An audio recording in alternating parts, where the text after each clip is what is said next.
pessoal, sejam bem-vindos a essa live em que nós vamos falar um pouquinho sobre o livro de Tiago, capítulo 1. Vamos começar. O primeiro parágrafo, o primeiro texto ali, tema que a Bíblia traz, que vai do verso 2 ao verso 18, fala assim, das provas e tentações, vem falando exatamente isso. Então, por exemplo, no verso 2, meus irmãos, considerem motivo de grande alegria passarem por diversas provações, pois vocês sabem que a prova da sua fé produz perseverança. E a perseverança deve ter ação completa a fim de que vocês sejam maduros e íntegros, sem lhes faltar coisa alguma. Se algum de vocês tem falta de sabedoria, peça a Deus, que a todos dá livremente de boa vontade, e lhe será concedida. Peça, porém, com fé, sem duvidar, pois aquele que duvida é semelhante à onda do mar, levada e agitada pelo vento. E não pense tal pessoa que receberá alguma coisa do Senhor, pois tem mente dividida e é instável em tudo que faz. Bom, Tiago já vem, traz tudo isso, né? E agora? O que eu faço com tanta informação? Primeira coisa que a gente tem que entender no livro de Tiago, quem é o autor? Que Tiago era esse? Que no Novo Testamento nós temos vários Tiagos, o irmão de Jesus, enfim.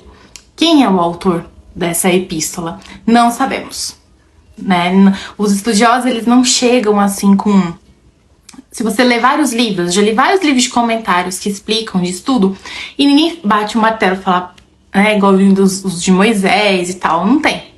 Então, eu não fico também prendendo esses detalhes, sabe? Esse estudo que eu tô fazendo aqui, eu queria explicar isso pra vocês, não é estudo aprofundado, teológico, cheio de nuances teológicas, grego, hebraicas, não. É algo assim que pessoas comuns como eu, como você que tá assistindo, você pode estudar a Bíblia e tirar lições práticas, né? De tudo que você já lê, dos estudiosos e tudo, que você pode aplicar literalmente na sua vida. Porque eu acredito que a Bíblia só faz sentido se você conseguir realmente aplicar na sua vida. Em 2023, como você vai aplicar os princípios bíblicos? Então é nisso que eu me prendo. Então, por exemplo, eu leio lá nos livros teológicos, desculpa, tô nervosa. Os livros teológicos que não tem autor definido, beleza. Então, eu posso imaginar que é o irmão de Jesus, Tiago, talvez que tenha escrito. Mas vamos para o texto, porque é isso que nos importa, né? Então, quando a gente começa a ler um livro, a gente sabe mais ou menos o contexto, né? Que eram epístolas ali para as igrejas, conselhos, advertências. Todos eles começam com apresentações, né? Então, ali no início tá Tiago, servo de Deus e do Senhor Jesus Cristo, as 12 tribos dispersas entre as nações, saudações. Todos eles sempre começam com saudações. E isso é interessante, porque é uma característica do Novo Testamento, né? E a gente pode pegar algumas coisas dessas e aplicar na nossa igreja hoje, como comunidade. Então, por exemplo, provas e tentações, o que a gente leu agora no início, né? O que fala para nós sobre provas e tentações? Nós devemos passar pelas provações da vida com alegria. Por que com alegria? Porque é pela provação que produziremos perseverança. Então, a perseverança, ela vem com a aprovação. Então, você precisa ter aprovação na sua vida. Eu sei que não é legal, que não é algo prazeroso, mas a gente tem que ter isso para crescimento, para produzir a perseverança. E aí ele fala ainda, para que essa perseverança? Para sermos maduros e íntegros e completos na nossa vida. Então, olha que verdade. Só seremos maduros e íntegros na carreira cristã se conseguimos passar pelas provações. Porque ela vai nos dar perseverança. Isso eu falo que aplica em todas as áreas da nossa vida. Se nós conseguimos passar por provações, isso ajuda em todas as áreas da nossa vida, né? Às vezes você está com um problema familiar e você fica mais paciente, o seu domínio próprio aumenta. Isso influencia no resto também. E aí ele continua no verso 5, falando que se vocês têm falta de sabedoria, o que ele fala? Você tem que pedir com fé. Peça com fé, porque Deus dá de forma liberal e de boa vontade. Só que depois ele vem com uma condição. O que ele quer dizer? Peça, porém, de uma forma, não é de qualquer forma que você deve pedir. No verso 6, peça, porém, com fé, sem duvidar. Será que nós temos pedido com fé, sem duvidar, dessa maneira que Deus pede para nós? É de se pensar, né? Porque muitas vezes a gente pede algo, até aqui aplicando a sabedoria, mas nós duvidamos que vamos receber ou só pedimos por protocolo. E a Bíblia fala que só recebe aquele quem pede com fé, sem duvidar. Porque senão fala que nós seremos semelhantes ao quê? A onda do mar, que vai para um lado e para o outro. Já viu aquela pessoa que vê alguma coisa, alguma corrente nova, alguma ideia teológica nova e acredita? É essa pessoa. Vem uma onda nova, uma tendência, a pessoa vai junto. Não tem estabilidade no Senhor, na palavra do Senhor. E é isso que a Bíblia traz. Como que ele vai receber a sabedoria do céu? É a Bíblia que está falando. E no verso 7, não pense que tal pessoa receberá coisa alguma do Senhor. E por quê? Por quê? Que pessoa é essa? Aquela que tem a mente dividida e é instável em tudo que faz. Isso aqui pra mim pegou. Por quê? Mente dividida. O que é uma pessoa com a mente dividida? A gente sabe que nós temos dois lados, o bem e o mal. Deus seja louvado, glória, amém, irmão. Que bom que vocês estão aqui comigo, participando. O que é alguém com a mente dividida? É aquela pessoa que tá no bem e tá no mal, tá na luz e tá nas trevas, que não tá com firmeza no Senhor, entende? E isso vem com o quê? Instabilidade, instável em tudo que faz. Por isso é a nossa luta constante contra a instabilidade, a inconstância espiritual. Sabe aqueles altos e baixos muito grandes que a gente dá na carreira espiritual? É claro que o alto e o baixo é normal, mas aquela instabilidade constante, ela impede da gente o que? Se apoderar das bênçãos do Senhor, das bênçãos que o Senhor pode oferecer para nossa vida. E às vezes não chega a nós por conta disso, por causa dessa instabilidade que a gente tem. E aí no verso 9 ao verso 11, vem falando um pouquinho sobre os altos e baixos da vida. Que um dia podemos estar em condições de riqueza, outros dias de pobreza, mas sempre devemos passar por elas com humildade. Não importa a nossa condição, temos que nos orgulhar no Senhor e passar com ela com entendimento, com contentamento.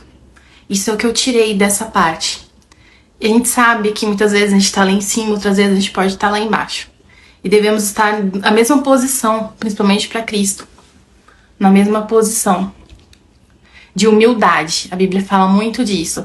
E porque ele fala aqui que o rico, ele murcha, ele vai murchar, vai passar, não é para sempre. A gente sabe que às vezes isso acontece aqui na Terra. As nossas condições, elas não são para sempre. Algumas pessoas passaram pela riqueza, estão na pobreza, ou vice-versa. Então tudo passa. Eu acho que é isso que a Bíblia traz assim, sabe? Tudo passa nessa vida. E somente o que não passa é o que importa. É o que a Bíblia vem trazendo para nós, que é a palavra de Deus, né?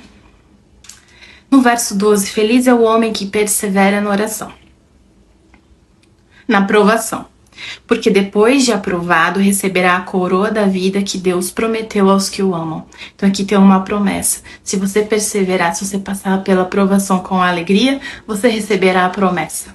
Olha que coisa linda, até grifei aqui na minha Bíblia. Eu gosto muito de grifar promessas, porque na hora que eu preciso consultá-las, elas estarão lá e vão confortar o meu coração e vão fortalecer o meu espírito na dificuldade. E aí depois, ó, no verso 13, vem falando, deixa eu mostrar pra vocês na minha Bíblia, ó, que eu tô usando, até mostrei nas histórias ali atrás. O verso 13, quando alguém for tentado, jamais podemos dizer que veio do Senhor, porque o Senhor não tem parte na tentação. E fala uma coisa muito sensível. Eu até anotei assim 3 pontos desse pedaço, ó, do verso 13 ao verso 15. Primeiro, Deus não tenta ninguém. Então não adianta culpar a Deus pelas tentações, pelas dificuldades que vêm. Segundo, somos tentados por nossa fraqueza. E isso é uma verdade que eu acho que você já entendeu isso na sua carreira cristã. O inimigo, ele pega aquelas partes que somos enfraquecidos, aqueles nossos pontos fracos. É dali que vem a tentação. Por isso que a Bíblia fala tanto que nós devemos vigiar e orar, porque a carne é fraca. É ali que o mal vai tentar entrar em nossa vida. E o terceiro ponto, desejo concebido, a Bíblia fala. Se você tem o desejo, ele é concebido, você é como se fosse assim. Você tem uma ideia ruim, você olha assim com, sei lá, com vontade de adulterar, por exemplo. E você deixa que aquele pensamento continue na sua mente, no seu coração. Você está concebendo aquilo, você está deixando fluir. Aí o que a Bíblia fala nesse verso? Isso dá luz ao pecado. Você entende? Vai avançando. Depois o que acontece? O pecado é consumado. E o que é a recompensa do pecado? É a morte. Então é assim que a tentação entra na nossa vida. E é isso que Tiago quis trazer para nós. No verso 16, meus amados irmãos, não se deixem enganar. Toda boa dádiva e dom perfeito vem do alto, descendo do Pai das luzes, que não muda como sombras inconstantes. Então, tudo que é bom vem de Deus. Não vem de nós mesmos. Isso é muito importante. Muitas vezes a gente se vangloria, se orgulha de coisas que não provém de nós. Nada que é bom provém de nós. Tudo provém de Deus. Tudo vem do alto. E fala que Deus é o Pai das luzes e que ele não muda como sombras inconstantes. Olha a inconstância aqui, inconstância espiritual de novo.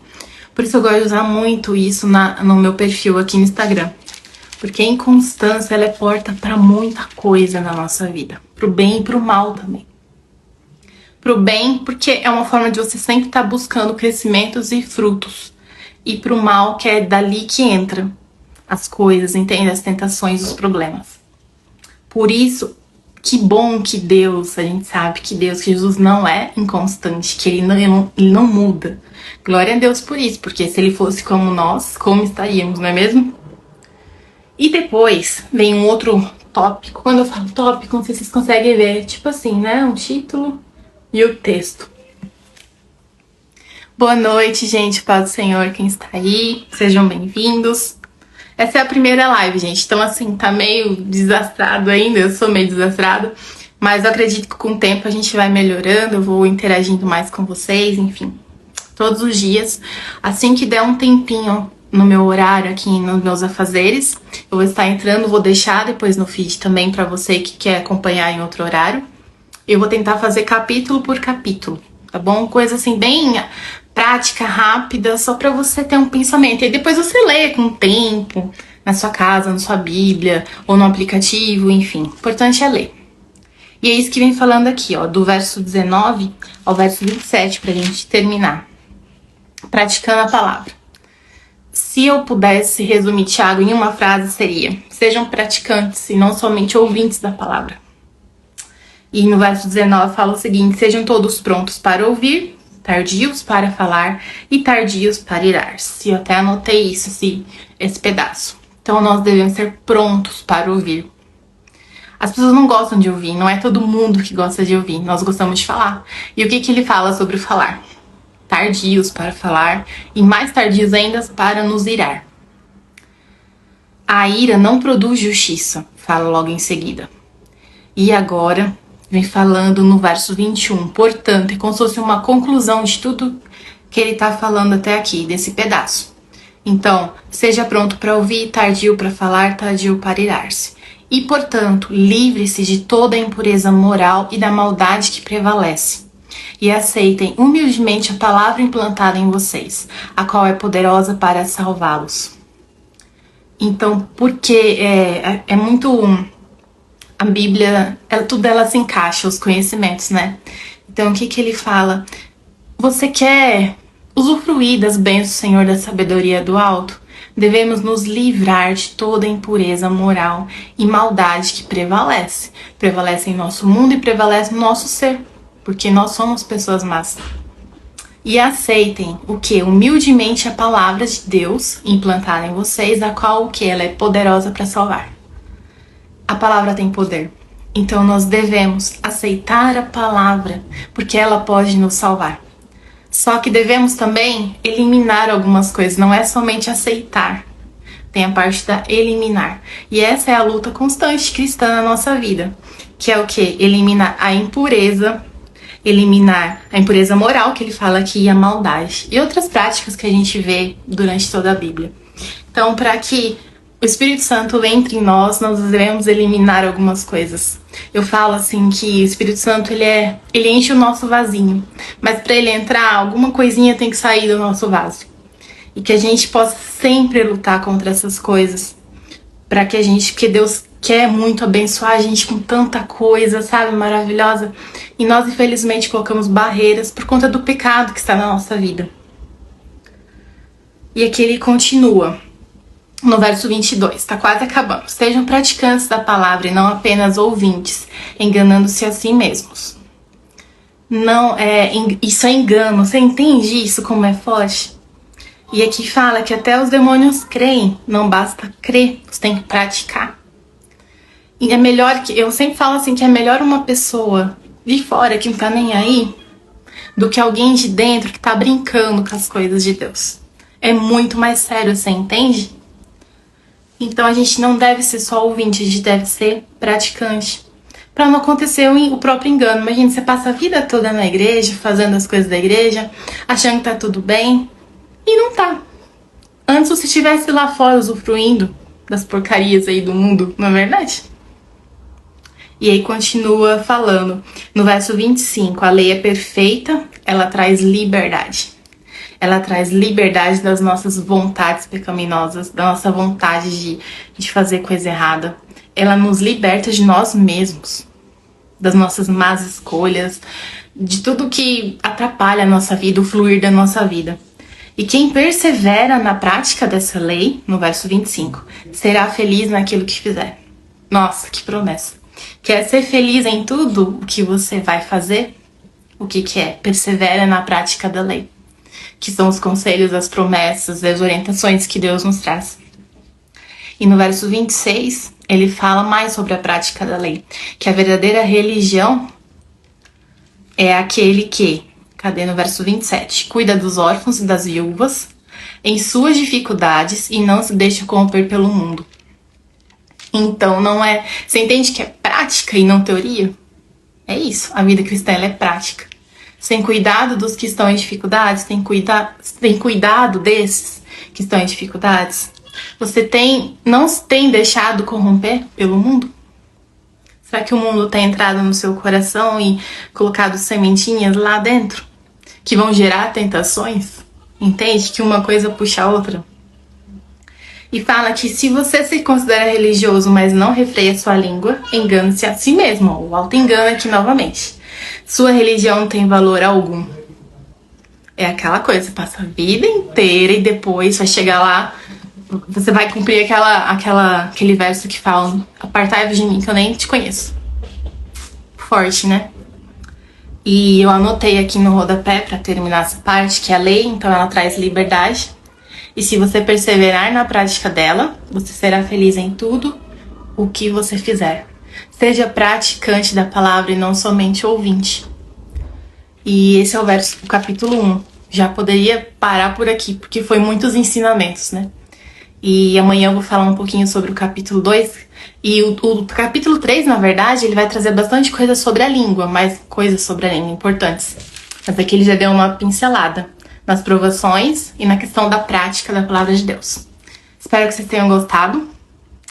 E fiquem acompanhando aqui no perfil, sempre que for dando eu vou estar falando. Eu peço até desculpas pela falta de constância que eu tenho aqui no perfil, mas é porque realmente a gente faz prioridades na nossa vida, na nossa família, tem um trabalho. E essas coisas assim acabam que a gente não consegue fazer tudo, né? Abraçar tudo a gente faz, mas a gente faz por amor, com carinho, e tudo dá certo no final. Então eu agradeço a cada um de vocês que está sempre aqui acompanhando, curtindo, consumindo conteúdo, porque isso é importante para alcançar mais pessoas. E é isso. Depois vocês me contam nos comentários. Se quiserem deixar alguma pergunta também no meu perfil aqui, pode deixar, que a gente tenta responder junto. E eu espero que vocês tenham gostado. Um abraço para todos, uma ótima semana com muitas vitórias para todos nós. É isso que eu desejo para você, tá bom?